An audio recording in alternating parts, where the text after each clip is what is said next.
Okay, now we're just listening to the Zambian president-elect, Hakainde Hichilema, addressing the nation there via the press at Lusaka, the capital city, and making a very frank and very straightforward speech. We're just going to be joined now by political analyst and digital media officer of Alliance for Community Action, Andrew BANDA, to help unpack some of this.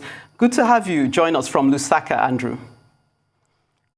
Thank you very much. Excellent. I trust you're listening to that speech, as were we here, and just taking in all the salient points. What stood out for you in what he said? Was there any, is it true to his, do you say brand, as he referenced himself, HH? Is this what we're expecting from him? Now he's finally come out the other side.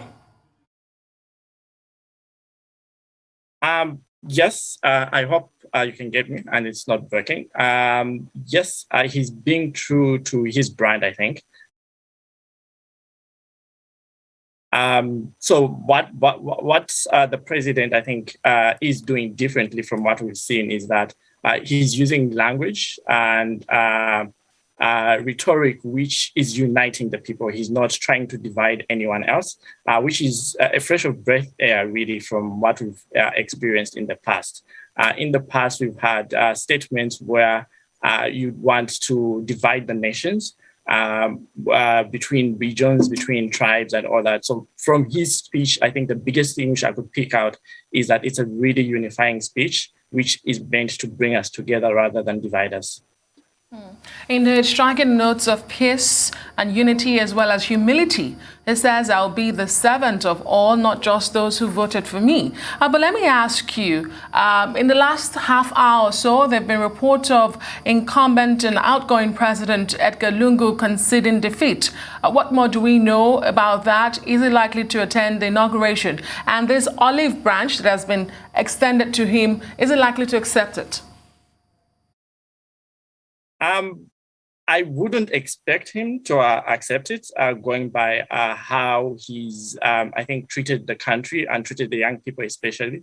But he could surprise us, but I wouldn't expect him to attend the inauguration because his conceding defeat was very, very short and to the point. And there were rumors that he didn't want to concede and he was looking for a way out. But according to our laws, there were no ways out. So I think him attending the inauguration will be quite humiliating. And I don't think it's something which he will put himself through. Okay, very briefly, Andrew, give us a sense of this landslide. Over 1 million people voted for the incoming president, over 1 million people more. Where did we find the swing states showing up, rearing their heads? It's the young people, really, people like me who really drove this election.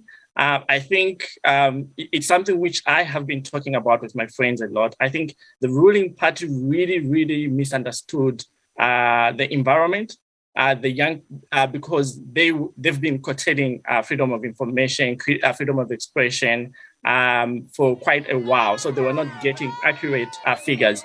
And whenever the youths tried to speak out through protests, they would quickly clamp down on that. So they didn't have that information. But the young people were going through really, really tough economic challenges. And for them, when the election was coming around, it wasn't about region, it wasn't about the tribal talk. It was about who is the best person who is there.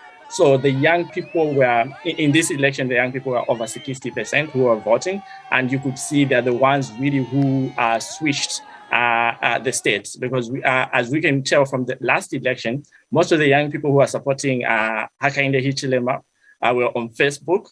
They were in their 14 years, 15 years, 17 years. And the rhetoric at that time was that you are having Facebook voters. But I think they should have read the situation that those Facebook voters had grown up and now had voters' cards. Even though they could talk online, they also had voters' cards to back it up with. So I think they didn't read the situation. Because of that, they've suffered, I think, that humiliating loss, which they had to go through. The Copper Belt, which was their stronghold, completely switched. Lusaka, over half of it, completely switched as well.